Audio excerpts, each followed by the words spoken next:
ഇന്നലെ നമ്മുടെയൊക്കെ നെഞ്ച് തകർത്ത ഒരു വിഷ്വലായിരുന്നു, ഒരു വാർത്തയായിരുന്നു. ആലപ്പുഴ കളർക്കോടുണ്ടായ വാഹനാപകടം. KSRTC ബസ്സും കാറും കൂട്ടിയിടിച്ച് 5 പേർക്കാണ് ജീവൻ നഷ്ടപ്പെട്ടത്. മരിച്ചവരെല്ലാം വിദ്യാർത്ഥികളാണ്. ആലപ്പുഴ വണ്ടാനം മെഡിക്കൽ കോളേജിലെ 1-ാം വർഷ വിദ്യാർത്ഥികൾ ആയ 5 പേർക്കാണ് ജീവൻ നഷ്ടപ്പെട്ടത്. ഈ അപകടത്തിന്റെ CCTV ദൃശ്യങ്ങൾ ന്യൂസ് മലയാളത്തിൽ ലഭിച്ചു. അതിലേക്ക് ആദ്യം.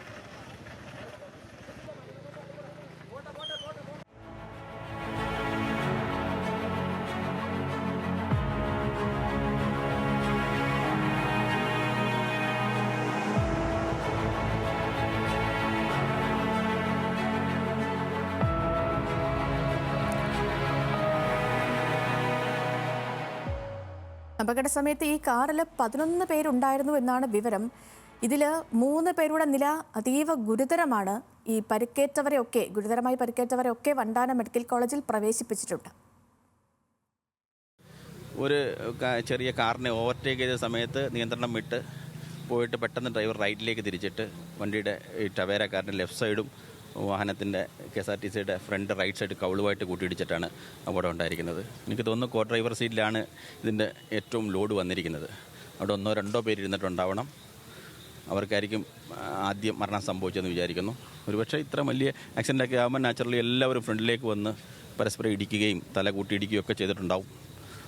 അപകടത്തിൻ്റെ ഏറ്റവും തീവ്രതയേറിയ ഭാഗം എനിക്ക് തോന്നുന്നു വണ്ടിയുടെ ടവേരയുടെ ഫ്രണ്ട് ലെഫ്റ്റ് സൈഡ് പോർഷനിൽ ഇരുന്നവർക്കായിരിക്കും ഈ ഡാമേജ്.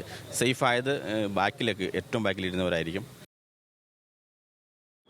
അപ്പോൾ ഒരു 11 പേരുണ്ടായിരുന്നതിൽ 5 ആളാണിപ്പോൾ മരണപ്പെട്ടു. പിന്നെ 3 പേരിപ്പോൾ ICUവിലാണ്. അപ്പോൾ ഒരാളുടെ ഹെഡ് ഇഞ്ചുറി നല്ലപോലെ ഉണ്ട്. അപ്പോൾ അയാളുടെ ഇപ്പോൾ സർജറി ആരംഭിച്ചു. സർജറി സ്റ്റാർട്ട് ചെയ്തു. ഒരാൾക്ക് കാര്യമായിട്ട് പരിക്കില്ല. ഒരാൾ ജനറൽ ഹോസ്പിറ്റലാണ്. അയാളെ ഇപ്പോൾ ഇങ്ങോട്ട് അവിടുന്ന് ഇവിടേക്ക് ഷിഫ്റ്റ് ചെയ്യാം, മെഡിക്കോളേക്ക് ഷിഫ്റ്റ് ചെയ്യാം. ഈ കുട്ടികളുടെ വീട് അങ്ങനെ എന്തെങ്കിലും? ഒരാൾ ലക്ഷദ്വീപാണ്, ഒരാൾ മലപ്പുറം, ഒരാൾ കണ്ണൂർ, ഒരാൾ ആലപ്പുഴ, ഒരാൾ പാലക്കാട്. മരിച്ച വിദ്യാർത്ഥികളുടെ പൊതുദർശനം ഉച്ചയ്ക്ക് 12 മണിയോടെ നടക്കും. ആരോഗ്യമന്ത്രി വീണ ജോർജ് പങ്കെടുക്കും. പോസ്റ്റ്മോർട്ടം നടപടികൾ 8 മണിയോടെ ആരംഭിക്കും. മനീഷ് ഐഷ മാത്യു ഉണ്ട്. മനീഷ്, അതിദാരുണം എന്നേ പറയാൻ കഴിയുള്ളൂ ഈ ഒരു വാഹനാപകടത്തെ. അത്രയും ഭയാനകമായിരുന്നു, അത്രയും ഭീകരമായിരുന്നു ആ വാഹനാപകടം. 5 പേർക്ക് ജീവൻ നഷ്ടപ്പെട്ടു. ആശുപത്രിയിൽ തുടരുന്നവരുടെ അവസ്ഥ കൂടി അറിയേണ്ടതുണ്ട്. ഗുരുതരമായി പരിക്കേറ്റവരുണ്ട്. അപ്പോൾ അവരുടെ ആരോഗ്യനില എങ്ങനെയാണ്? മരിച്ചവരുടെ ഈ പോസ്റ്റ്മോർട്ടം നടപടികൾക്ക് എപ്പോഴാകും തുടക്കമാവുക? ഇവരുടെ ബന്ധുക്കളൊക്കെ അവിടേക്ക് എത്തിയിട്ടുണ്ടോ? പൊതുദർശനം സംബന്ധിച്ച വിവരങ്ങൾ പറയൂ മനീഷ്. സേതുലക്ഷ്മി, 8 മണിയോടുകൂടി തന്നെ പോസ്റ്റ്മോർട്ടം നടപടിക്രമങ്ങൾ ആരംഭിക്കും. ഈ വണ്ടാനം മെഡിക്കൽ കോളേജിൽ പോസ്റ്റ്മോർട്ടത്തിനായി 2 ടേബിളുകൾ മാത്രമാണുള്ളത്. അതുകൊണ്ട് ഈ 2 ടേബിളുകളിൽ ഒരു സമയം 2 പേരുടെ പോസ്റ്റ്മോർട്ടം മാത്രമാണ് നടക്കുക. 8 മണിക്ക് പോസ്റ്റ്മോർട്ടം ആരംഭിക്കുമ്പോൾ ഏകദേശം 12 മണിയോടുകൂടി തന്നെ പോസ്റ്റ്മോർട്ടം നടപടിക്രമങ്ങൾ പൂർത്തിയാക്കാൻ കഴിയുമെന്നുള്ളതാണ് നമുക്ക് ഈ ഒരു ഘട്ടത്തിൽ മനസ്സിലാക്കാൻ കഴിയുന്നത്. അതിനുശേഷമായിരിക്കും പൊതുദർശനം ഉണ്ടാവുക. ഇൻക്വസ്റ്റ് നടപടികളെല്ലാം തന്നെ ഇന്നലെ തന്നെ പൂർത്തിയാക്കിയിരുന്നു. പ്രത്യേകമായി നിയമിച്ച 5 SIമാരുടെ നേതൃത്വത്തിലാണ് ഇന്നലെ ഇൻക്വസ്റ്റ് നടപടികളെല്ലാം തന്നെ രാത്രിയിൽ പൂർത്തീകരിച്ചത്. സാധാരണഗതിയിൽ അത്തരത്തിൽ രാത്രി തന്നെ ഇൻക്വസ്റ്റ് നടപടികൾ പൂർത്തീകരിക്കുന്ന ഒരു രീതി പോലീസിനില്ലെങ്കിൽ കൂടെ ഇന്നലത്തെ ഒരു സവിശേഷത സാഹചര്യം കണക്കിലെടുത്ത് പ്രത്യേകമായി നിയമിച്ച 5 SIമാരുടെ നേതൃത്വത്തിലാണ് ഇൻക്വസ്റ്റ് നടപടിക്രമങ്ങൾ പൂർത്തിയാക്കിയത്. ഈ ഇൻക്വസ്റ്റ് നടപടിക്രമങ്ങൾ പൂർത്തിയാക്കി മറ്റ് പോസ്റ്റ്മോർട്ടത്തേക്കിനടക്കമുള്ള നടപടിക്രമങ്ങൾ എല്ലാം തന്നെ ഇന്നലെ തന്നെ പൂർത്തീകരിച്ചിരുന്നു. ഏകദേശം 8 മണിയോടുകൂടി തന്നെ ഈ പോസ്റ്റ്മോർട്ടവുമായി ബന്ധപ്പെട്ട നടപടിക്രമങ്ങൾ ആരംഭിക്കുമെന്നുള്ളതാണ് നമുക്ക് മനസ്സിലാക്കാൻ കഴിയുന്നത്. ഈ വിദ്യാർത്ഥികളുടെയൊക്കെ തന്നെ വീടുകളിൽ ഇതിനോടൊപ്പം തന്നെ വിവരങ്ങളെല്ലാം അറിയിച്ചിട്ടുണ്ട്. അവരെല്ലാം തന്നെ അധിക താമസമില്ലാതെ ഇവിടേക്ക് എത്തിച്ചേരുമെന്നുള്ളതാണ് നമുക്ക് മനസ്സിലാക്കാൻ കഴിയുന്നത്. അതിനോടൊപ്പം തന്നെ നിലവിൽ 2 പേരുടെ നില അതീവ ഗുരുതരമായി തുടരുന്നൊരു സാഹചര്യമുണ്ട്. മുഴുവൻ ഉണ്ടായിരുന്നത് 11 പേരാണ്. ഈ 11 പേരിൽ ഒരാൾക്ക് മാത്രമാണ് വലിയ കാര്യമായ പരിക്ക് ഇല്ല എന്ന് പറയാനുള്ളത്. ബാക്കി എല്ലാവർക്കും തന്നെ അതീവമായ രീതിയിലുള്ള കാര്യമായ പരിക്കുകളൊക്കെ ഉണ്ടായി. ഇതിൽ 2 പേരുടെ നില അതീവ ഗുരുതരമായി തുടരുകയാണ്. 2 പേരുടെ ശസ്ത്രക്രിയ അടക്കമുള്ളവ ഇന്നലെ രാത്രി തന്നെ പൂർത്തിയാക്കുകയും ചെയ്തിരുന്നു. ഇപ്പോൾ നമ്മൾ ഈ ദൃശ്യങ്ങളിൽ കാണുന്നതാണ് ഈ വാഹനത്തിൻ്റെ അപകടത്തിന് ശേഷമുള്ള ദൃശ്യങ്ങൾ എന്ന് പറയുന്നത്. ഇത് കണ്ടാൽ നമുക്ക് മനസ്സിലാവും ഈ ഒരു ഇടതുവശം ചേർന്നാണ് ഈ വാഹനം ഇടിച്ചിട്ടുള്ളത്. അതായത് ഈ ചങ്ങനാശ്ശേരി മുക്ക് എന്ന് പറയുന്നത് ഭാഗം ഒരു സിഗ്നലാണ്. ഈ സിഗ്നൽ കഴിഞ്ഞ് വരുമ്പോൾ മറ്റൊരു വാഹനം ഓവർടേക്ക് ചെയ്ത് വരുന്നു. മറ്റൊരു വാഹനത്തെ ഓവർടേക്ക് ചെയ്താണ് ഈ സംഘം ഇങ്ങോട്ടേക്ക് വന്നത്. ഇവർ ആലപ്പുഴയിലേക്ക് എത്തിയതായിരുന്നു. അപ്പോൾ ഈ ഓവർടേക്ക് ചെയ്തതിനിടയിൽ നിയന്ത്രണം നഷ്ടമാവുകയും ഡ്രൈവർ വലത് സൈഡിലേക്ക് വാഹനം തിരിക്കുകയും ചെയ്തപ്പോഴാണ് പെട്ടെന്ന് ഇത്തരത്തിലൊരു ട്വിസ്റ്റ് ഉണ്ടാകുന്നതും നേരെ ചെന്ന് ഈ വാഹനത്തിൻ്റെ ഇടതുവശം KSRTC ബസ്സിലേക്ക് ഇടിച്ചു കയറുകയും ചെയ്തു. നമുക്ക് ഈ ദൃശ്യങ്ങളിൽ തന്നെ വ്യക്തമാകുന്നതാണ് ഈ വാഹനത്തിന് എത്രമാത്രം തകരാറുകൾ സംഭവിച്ചിട്ടുണ്ടെന്നുള്ളത്. ഇത് 2011 മോഡലായിട്ടുള്ള ഒരു ടവേര കാറാണ്. ഇത് ഇപ്പോൾ 14 വർഷമുണ്ട് ഈ വാഹനത്തിൻ്റെ കാലപ്പഴക്കം എന്ന് പറയുന്നത്. അതുകൊണ്ട് അതും ഈ ഒരു അപകടത്തിൻ്റെ ഒരു വ്യാപ്തി വർദ്ധിപ്പിക്കുന്നതിന് കാരണമായിട്ടുണ്ട്. ഈ വാഹനം സംബന്ധിച്ച് ഇൻഷുറൻസോ മറ്റ് പ്രശ്നങ്ങളോ ഒന്നും തന്നെ ഇല്ല. എല്ലാം പേപ്പറുകളും കൃത്യമായിട്ടുള്ള ഒരു വാഹനമാണ്. അത്തരത്തിൽ സുരക്ഷാ പ്രശ്നങ്ങളൊന്നും വാഹനത്തിനുണ്ടായിരുന്നില്ല. പക്ഷേ ഈ ഒരു ഇടിയുടെ ആഘാതം എത്രത്തോളം എന്നറിയണമെങ്കിൽ നമുക്ക് ഈ ദൃശ്യങ്ങളിൽ തന്നെ അത് വ്യക്തമാകും. അത്രയേറെ തകർന്നിട്ടുണ്ട് ഈ വാഹനം. ഈ വാഹനത്തിൽ നിന്ന് വിദ്യാർത്ഥികളെ പുറത്തെടുക്കുക സാധ്യമായിരുന്നില്ല. പിന്നീട് ഫയർഫോഴ്സും പോലീസും എല്ലാം എത്തി ഈ വാഹനം വെട്ടിപ്പൊളിച്ചതിന് ശേഷമാണ് ഇത്തരത്തിൽ ഈ വിദ്യാർത്ഥികളെ ഇതിന് പുറത്തേക്ക് എത്തിക്കാൻ സാധിച്ചത്. അതിനുശേഷമായിരുന്നു ഇവരെ ഇവിടത്തേക്ക് മാറ്റുകയും ചെയ്തത്. ഇടതുവശത്ത്, അതായത് ഈ വാഹനത്തിൻ്റെ ഇപ്പോൾ കാണുന്ന ഈ ഇടതുഭാഗത്ത് മുൻവശത്തായി ഒന്നിലേറെ വിദ്യാർത്ഥികൾ ഉണ്ടായിരുന്നു എന്നുള്ളതാണ് നമുക്ക് മനസ്സിലാക്കാൻ കഴിയുന്നത്. അതായത് ഈ വാഹനത്തിന് മുഴുവൻ 11 പേരുണ്ടായിരുന്നു. ഇത് 7 പേർക്ക് സഞ്ചരിക്കാൻ കഴിയുന്ന ഒരു വാഹനമാണ്. ഇതിൽ 11 പേരാണ് ഉണ്ടായിരുന്നത്. ഈ 11 പേരിൽ തന്നെ മുൻവശത്ത് ഡ്രൈവറെ കൂടാതെ 2 പേര് കൂടി ഉണ്ടായിരുന്നു എന്നുള്ളതാണ്. തൽക്ഷണം മരിച്ചതിൽ ഒരുപക്ഷെ ഒരാൾ ഇവരായിരിക്കാം എന്നുള്ളതാണ് നമുക്ക് നിലവിലെത്തിയ ഒരു നിഗമനം. മാത്രമല്ല ഈ ഒരു അപകടം നടന്നതിന് പിന്നാലെ ഒരാൾ ഈ സംഭവ സ്ഥലത്ത് തന്നെ വെച്ച് മരിക്കുകയും ബാക്കിയുണ്ടായിരുന്ന 4 പേരെ ആശുപത്രിയിൽ എത്തിച്ചതിന് ശേഷമാണ് മരണം സംഭവിക്കുന്നത്.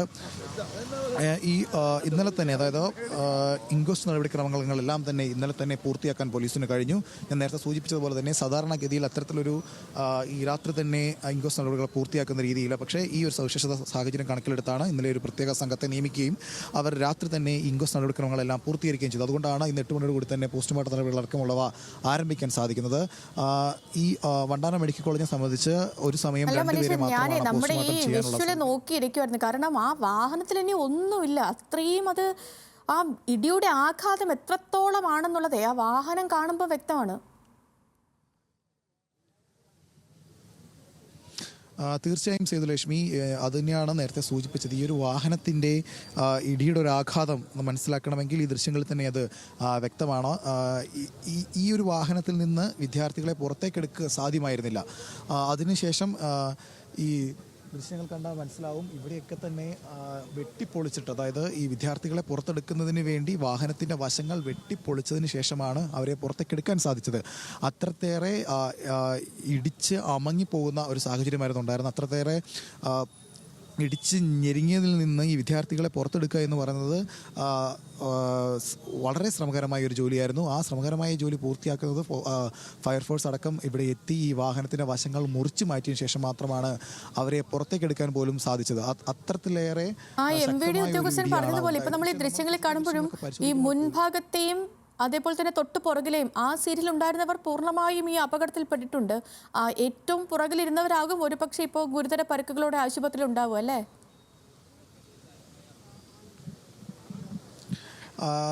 അങ്ങനെയാണ് മനസ്സിലാക്കാൻ കഴിയുന്നത്. അതായത് ഈ വാഹനം ഇടിച്ചത് ദൃശ്യങ്ങൾ നോക്കുമ്പോൾ ഒരു അതിവേഗതയൊന്നും കാണാൻ കഴിയുന്നില്ലെങ്കിലും ശക്തമായ ഒരു ഇടിയാണ് ഉണ്ടായിട്ടുള്ളത്. അപ്പോൾ അതുകൊണ്ട് തന്നെ നേരത്തെ സൂചിപ്പിച്ചതുപോലെ മുൻവശത്ത് ഡ്രൈവറെ കൂടാതെ 2 പേരുണ്ടായിരുന്നു എന്നുള്ളതാണ് മനസ്സിലാക്കാൻ കഴിയുന്നത്. ഒരു പക്ഷേ ആദ്യം മരിച്ചതിൽ ഇവർ തന്നെ ആയിരിക്കണം. തൽക്ഷണം അവർ മരിക്കാനുള്ള സാധ്യതയുണ്ട്. കാരണം അത്തരത്തിലേറെയുള്ള ഒരു ഇടതുവശം ചേർന്നുള്ള അതിശക്തമായ ഇടിയാണ് ഈ KSRTC ബസ്സിലേക്ക് ഉണ്ടായത്.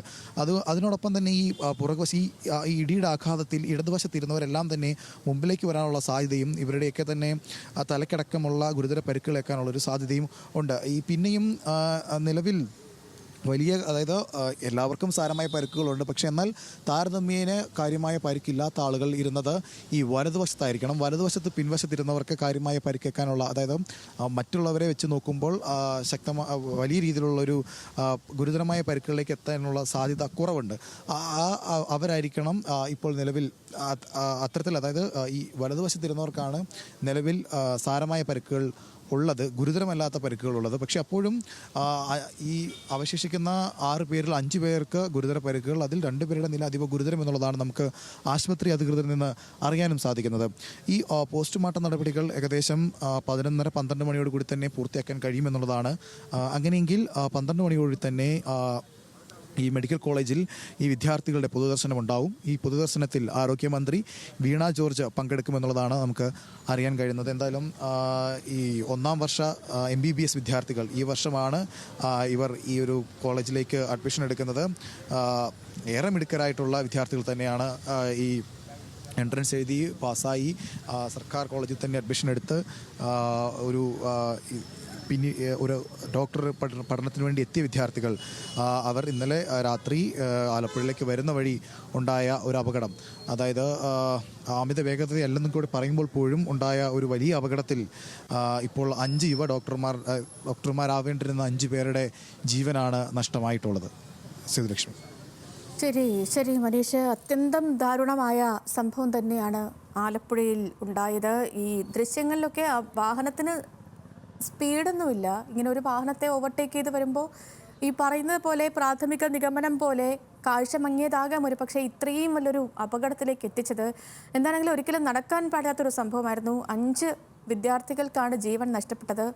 ഗുരുതര പരിക്കുകളുമായി ആശുപത്രിയിൽ കഴിയുന്നുണ്ട് കുട്ടികൾ. അപ്പോൾ അവരൊക്കെ ഈ പരിക്കിനെയൊക്കെ അതിജീവിച്ച് തിരികെ വരട്ടെ. മനീഷ് മാത്യു ആണ് വിവരങ്ങൾ നൽകിയത്.